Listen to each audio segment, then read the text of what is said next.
En este video nos sumergiremos en uno de los temas más intrigantes y debatidos de las señales del fin de los tiempos, según Mateo 24. ¿Alguna vez te has preguntado qué nos dice la Biblia sobre el final de los días? ¿O si estamos viviendo en los tiempos señalados?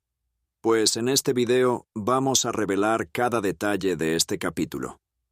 Pero antes de comenzar, hagamos un pequeño viaje en el tiempo. Imagina Jerusalén hace casi 2000 años. Jesús, rodeado de sus discípulos, se sienta en el Monte de los Olivos y les habla sobre el futuro. No solo les habla del futuro cercano, como la destrucción del templo, sino que también les ofrece una visión de los eventos que precederán su regreso y el fin del mundo. Mateo 24 es un capítulo lleno de símbolos y profecías, y hoy vamos a desglosarlo de manera que todos podamos entenderlo. Hablaremos de las señales que Jesús mencionó, desde falsos profetas hasta desastres naturales, y veremos cómo estas señales podrían relacionarse con los eventos de hoy. Así que si quieres saber si las señales del fin de los tiempos están ocurriendo ante nuestros ojos y qué podemos hacer al respecto, quédate hasta el final. Prometo que será un viaje fascinante y revelador. Vamos a adentrarnos en la primera señal del fin de los tiempos, los falsos cristos y profetas. Jesús comienza su discurso con una advertencia: mirad que nadie os engañe. Mateo 24:4. ¿Pero a qué se refiere exactamente? Jesús nos advierte que muchos vendrán en su nombre diciendo: yo soy el Cristo, y engañarán a muchos. A lo largo de la historia, hemos visto a personas proclamándose el Mesías o el Salvador. Desde sectas hasta líderes carismáticos, estas figuras han atraído seguidores con promesas de redención y poder. Pero, ¿cómo reconocer a estos impostores? Jesús nos da una pista en Mateo 24:11, donde dice que se levantarán muchos falsos profetas y engañarán a muchos. Estos individuos pueden parecer convincentes, incluso realizando señales y milagros, pero su objetivo es desviar a los creyentes del verdadero camino.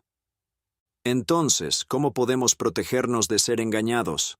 La clave está en conocer bien la palabra de Dios, estudiar la Biblia, orar por discernimiento y estar en comunidad con otros creyentes nos ayuda a identificar las mentiras y permanecer firmes en la verdad.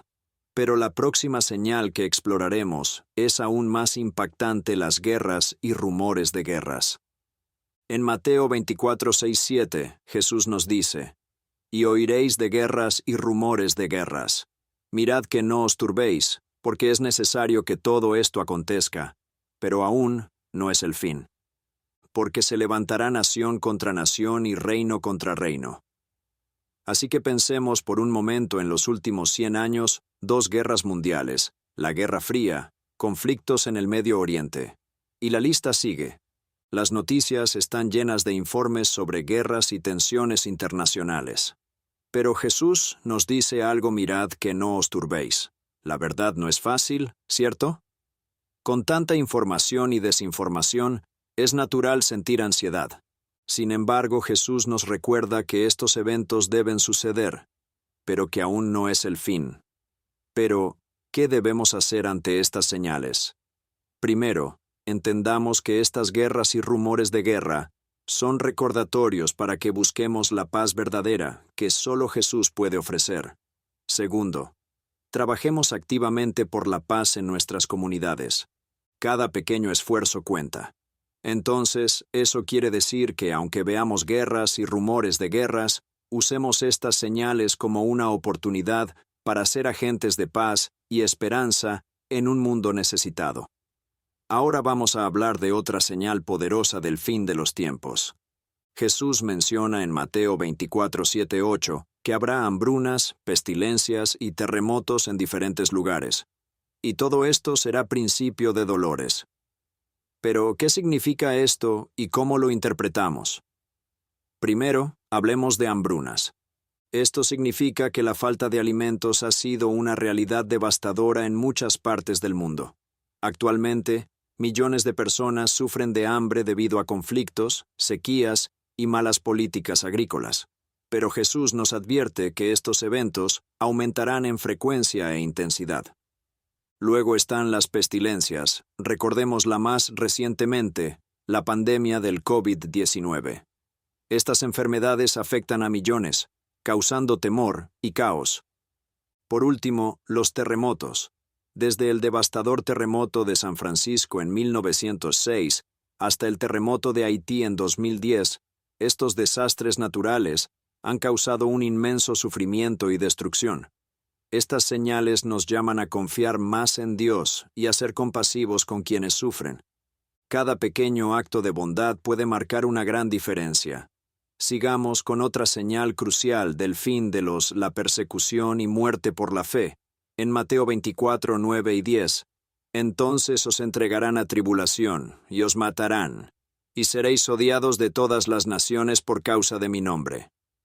Muchos tropezarán entonces, y se entregarán unos a otros, y unos a otros se odiarán. La persecución de los creyentes no es un concepto nuevo. Desde los primeros cristianos que enfrentaron el martirio en el Imperio Romano, hasta la persecución de cristianos en muchos países, hoy en día, este es un tema doloroso y real. Reconozcamos que Jesús nos advirtió de estas pruebas para que estemos preparados. Ser odiados y perseguidos por nuestra fe puede parecer aterrador, pero también es un llamado a la valentía y la resistencia. Jesús nos llama a ser firmes en nuestra fe y a no tropezar. ¿Has conocido a alguien que haya enfrentado persecución por su fe? La siguiente señal es tan relevante como el aumento de la maldad y la pérdida del amor. En Mateo 24:12, y por haberse multiplicado la maldad, el amor de muchos se enfriará. ¿Qué significa esto y cómo lo vemos hoy? Vivimos en una época donde parece que la violencia, la corrupción y el egoísmo están en aumento. Las noticias diarias están llenas de historias de crímenes atroces, injusticias, una falta general de empatía y compasión. Pero Jesús nos advirtió que esto sucedería. Pero, ¿cómo afecta esto a nuestra sociedad?